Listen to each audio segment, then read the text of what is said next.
माता की, नर्मदे मैया की, नर्मदे मैया की, हर हर नर्मदे, जय जोहार।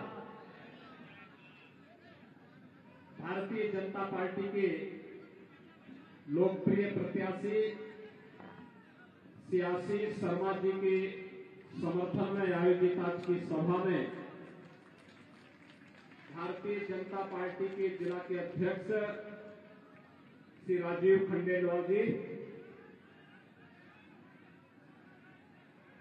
लोकप्रिय सांसद श्री रमाकांत भार्गव जी, देवास से लोकप्रिय सांसद श्री सोलंकी जी, पूर्व विधायक श्री पहाड़ सिंह जी, डॉक्टर आरएन यादव जी, अध्यक्ष नगर पालिका खातेगांव श्रीमती सारिका नरेंद्र चौधरी जी, पूर्व विधायक गणपत पटेल जी, अनुसूचित जनजाति मोर्चा के जिला के अध्यक्ष श्री खुशीलाल राठौर जी, भारतीय जनता पार्टी के लोकप्रिय प्रत्याशी सियासी शर्मा जी, बांदरी विधानसभा क्षेत्र से प्रत्याशी श्री मुरली जी भौरा और भारी संख्या में आज के इस चुनावी सभा में उपस्थित खातेगांव विधानसभा क्षेत्र से जुड़े हुए सभी उपस्थित भाइयों बहनों, मां नर्मदा के तट पर स्थित उनके सानिध्य में, उनके संरक्षण में प्रदेश और देश की समृद्धि के लिए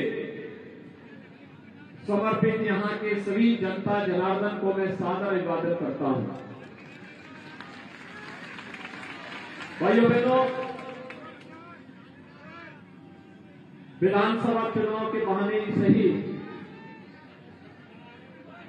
मुझे आप सबके साथ संवाद बनाने का एक अवसर प्राप्त हुआ है। उत्तर प्रदेश से आया हूं तो स्वाभाविक रूप से जो परिवर्तन देश के अंदर,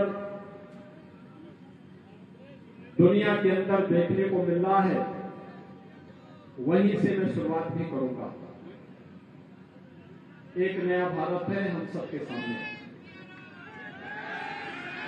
भाइयों बहनों, एक नया भारत, दुनिया में जो भारत की 140 करोड़ की आबादी के सम्मान को बढ़ा रहा है। 2014 के पहले का भारत और 2014 के बाद का भारत। 2014 के पहले का भारत जहां पर हर भारतवासी अपनी पहचान का मुहताज था, दुनिया में जाता था, सम्मान नहीं पाता था, कहीं संकट आता था तो गुहार लगाता रहता था, कोई उसकी सुनवाई नहीं करता था। पहचान के संकट से किसने भारत के नागरिकों के सामने इस प्रकार की समस्या खड़ी की थी? इस समस्या की जड़ भी थी कांग्रेस, जिन्होंने लंबे समय तक देश के शासन को किया, अपने परिवार के बारे में सोचा, लेकिन देश के बारे में नहीं सोचा। परिणाम था पहचान का संकट हमारे देश के नागरिकों के सामने, दुनिया के मंचों पर। देश के अंदर अविश्वास का वातावरण, याद करिए देश के अंदर की स्थिति क्या थी। 2014 के पहले व्यापक अविश्वास, व्यापक भ्रष्टाचार, कहीं आतंकवाद था, कहीं नक्सलवाद था, कहीं उग्रवाद था, कहीं अलगाववाद था। भ्रष्टाचार की एक एक परत खुलती हुई दिखाई दे रही थी और उसमें देश के बारे में सोचने की बजाय कांग्रेस के नेतृत्व की उस समय की सरकारें एक परिवार के बारे में सोचती थी। भाइयों बहनों, ये कांग्रेस की त्रासदी बन चुकी है। वह परिवार से मुक्त नहीं हो सकती और इसीलिए मैं कहता हूं कि कांग्रेस और समस्या ये दोनों एक साथ चलती हैं, यानी दोनों एक साथ हैं। कांग्रेस आएगी तो अपने साथ समस्या भी लेकर के आएगी। उनके लिए समाधान नहीं है, वे देश की समस्या है। और भाइयों बहनों, कोई भी प्रबुद्ध नागरिक, कोई भी सजग नागरिक समय रहते समस्या का किनारा कर देता, उसका समाधान का रास्ता निकालता है, नहीं तो उससे स्वयं किनारा कर देता है। ये चुनाव आप सबके सामने एक बार फिर से अपने आप को पहचानने और नए भारत के बारे में अपनी प्रतिबद्धताओं को दोहराने का नाम भी है। उसी के लिए हम आए हैं। 2014 के बाद का भारत कितना परिवर्तन आया है, जहां पे विकास भी है, आस्था का सम्मान भी है। बिना भेदभाव के शासन की योजनाओं का लाभ हर गांव, हर गरीब, हर किसान, हर नौजवान, हर महिला तक पहुंचाने का संकल्प भी है, तो चुनौतियों से जूझने का जज्बा भी है। आतंकवाद की समस्या का समाधान आतंकवाद कहां से है? अगर आतंकवाद कश्मीर में धारा 370 से है तो 370 को ही सदैव के लिए दफन कर दो। न रहेगा बांस, न बजेगी बांसुरी। जब समस्या की जड़ ही समाप्त हो जाएगी तो देखो, बीजेपी तो वही कर रही है। 6 दिसंबर 1992 को अयोध्या में ढांचे को हटा करके कर दिया था कि जब ढांचा ही नहीं रहेगा तो लोग मान क्या करेंगे। जब आतंकवाद की जड़ ही नहीं रहेगी तो कश्मीर में धारा 370 ही समाप्त कर दो, समस्या ही समाप्त कर दो। और चुनाव में जनता जनार्दन को यही करना चाहिए, कांग्रेस को ही समाप्त कर दीजिए, समस्या ही समाप्त हो जाएगी। भाइयों बहनों, आप याद करिए, अगर कांग्रेस साथी 1947 में सोमनाथ मंदिर की तर्ज पर अयोध्या में राम मंदिर के निर्माण का मार्ग भी प्रशस्त हो जाता। लोक पुरुष सरदार वल्लभ भाई पटेल ने जब अगुवाई की तो कांग्रेस के उस समय के नेतृत्व ने विरोध किया। अयोध्या में राम मंदिर का कांग्रेस विरोध करती रही। जब आंदोलन खड़ा हो गया तो उन्होंने एक नया सबूत छोड़ दिया कि राम तो हुए ही नहीं। आखिर कांग्रेस ने कहा ना, सर्वोच्च न्यायालय में इन्होंने एफिडेविट दिया राम नहीं है, ये तो मिथक है, कृष्ण मिथक है। अब जो पार्टी सबसे पुरानी पार्टी होने का दावा करती हो, अगर वो अपने महापुरुषों को, अपनी आस्था के प्रतीकों को विस्मृत कर दे रही है तो उसको रहने का अधिकार तो नहीं होना चाहिए।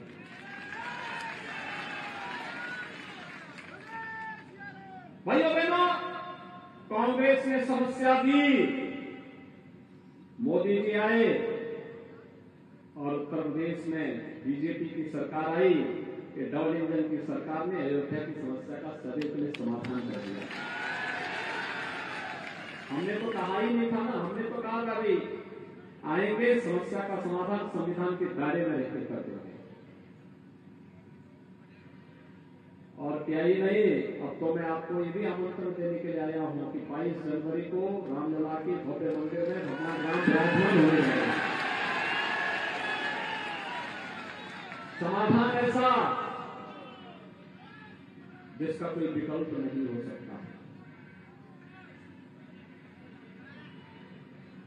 डबल इंजन की सरकार मध्य प्रदेश में भी महाकाल के महालोक की अनुभूति मध्य प्रदेश वासी कर रहे हैं। उत्तराखंड में केदारनाथपुरी, उत्तर प्रदेश में काशी विश्वनाथ धाम। एक चमक उठे हैं देश से। ये है भारत। भाइयों बहनों, इस नए भारत पर हम सबको गौरव की अनुभूति करनी चाहिए। आज दुनिया में संकट आता है, लोग आशा भरी निगाहों से भारत की ओर देख रहे हैं।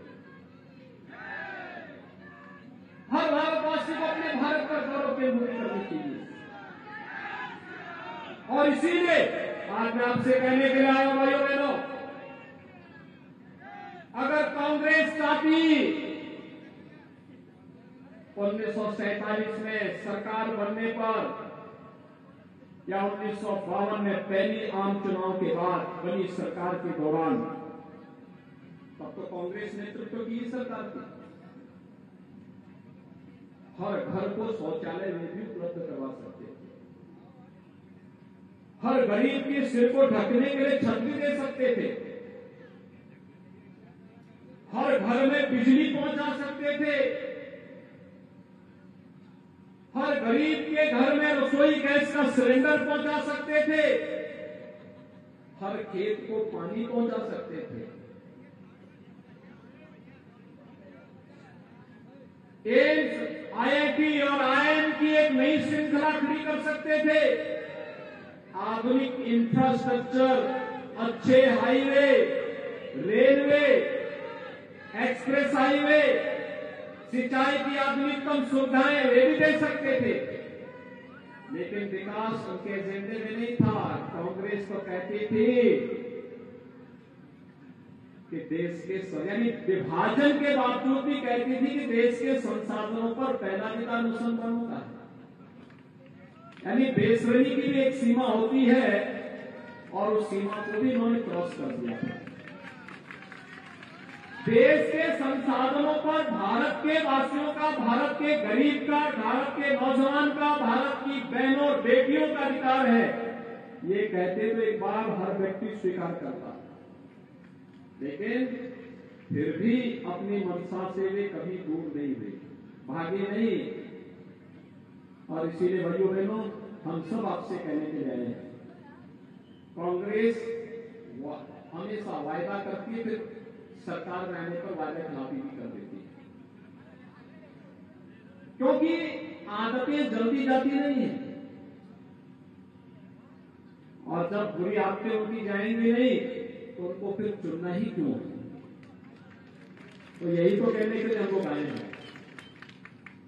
आपने एक जुझारू विधायक इस खाते गांव विधानसभा क्षेत्र में दिया, तो विकास की योजनाओं को लेकर के जनता के साथ उनका जो कनेक्शन है, कनेक्टिविटी है, यह अद्भुत है। एक जनप्रतिनिधि को कैसे कार्य करना चाहिए, जनता जनार्दन के साथ उनका संवाद, इसका उदाहरण है। और आज इसीलिए हम लोग फिर से आए हैं कि विकास तभी होगा जब डबल इंजन की सरकार होगी। डबल इंजन की सरकार के बहुत लाभ है। आज आप उत्तर प्रदेश के बारे में पढ़ते होंगे ना, आज उत्तर प्रदेश में दंगे नहीं होते, उत्तर शांति है, डबल इंजन की सरकार है।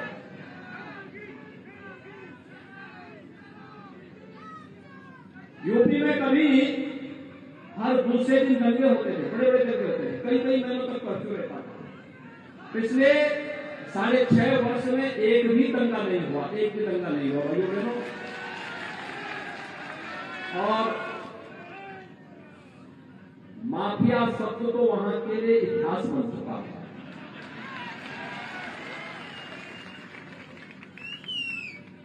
ये डबल इंजन सरकार की ताकत है। नहीं तो वहां पे पशु माफिया था, भू माफिया था, शराब माफिया था, जंगल माफिया था, पेशेवर माफिया थे। और वे माफिया छाती चौड़ी करके चलते थे सड़कों पर, उनका काफिला चलता था, लोग शहर जाते थे, पैदल सरकारें चलती थी। 6.5 वर्ष में एक भी माफिया आज के दिन पर ये नहीं कह सकता कि मैं माफिया हूं, चलेगा सर।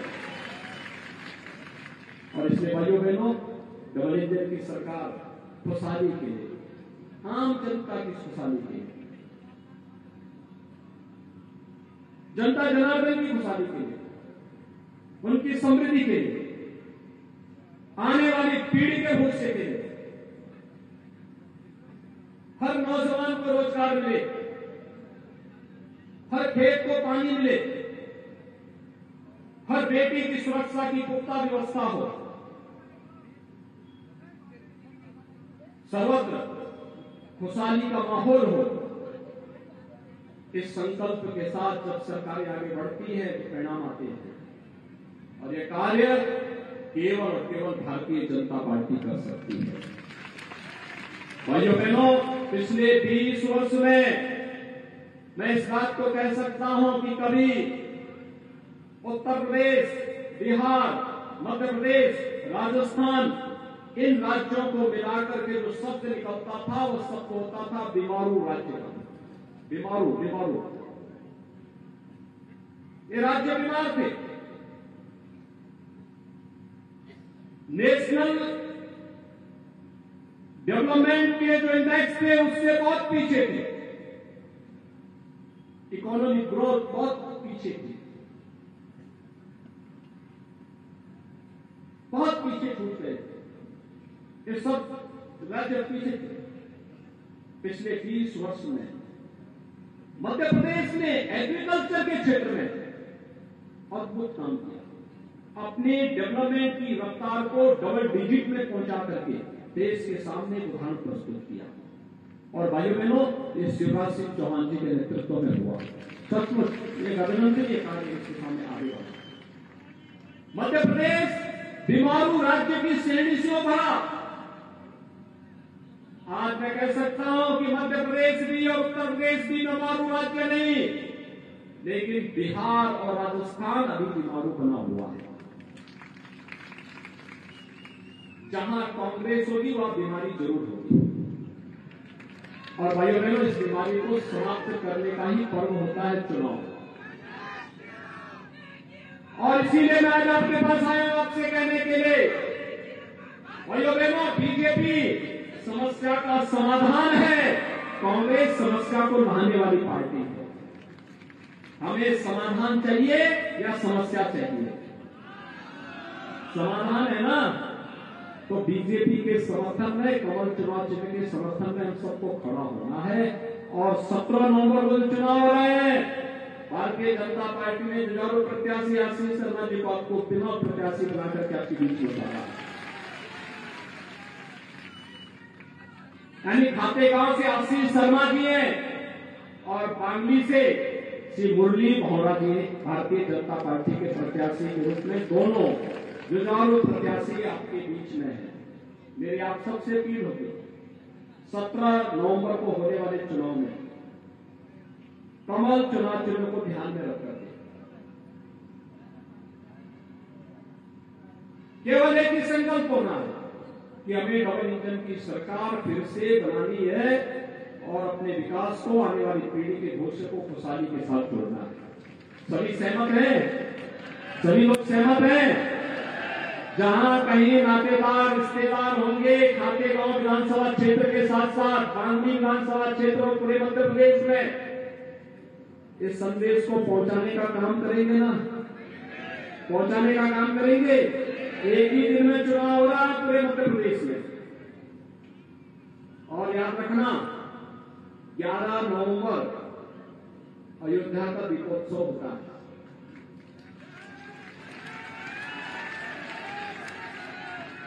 उस दिन हम लोग संकल्प लेते हैं कि हर बुराई को त्यागेंगे और अच्छे के लिए कार्य करके खुशहाली को अपने द्वार तक, अपने घर तक, अपने गांव और अपने क्षेत्र तक लेके आएंगे। दीपावली का भी संकल्प हमारा होना चाहिए कि अपने प्रदेश की समृद्धि के लिए, अपने क्षेत्र की समृद्धि के लिए एक अच्छी सरकार हम लेकर के आएंगे। और अच्छी सरकार के लिए भारतीय जनता पार्टी आपके सामने है। दीपावली इस संकल्प के साथ हम सबको मनाने की आवश्यकता है। आप सब सहमत हैं ना? सभी लोग सहमत हैं?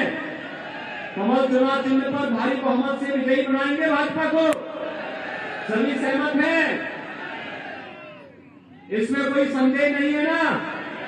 तो फिर मेरे साथ बोलेंगे भारत माता की, भारत माता की, भारत माता की जय श्री राम, जय जय।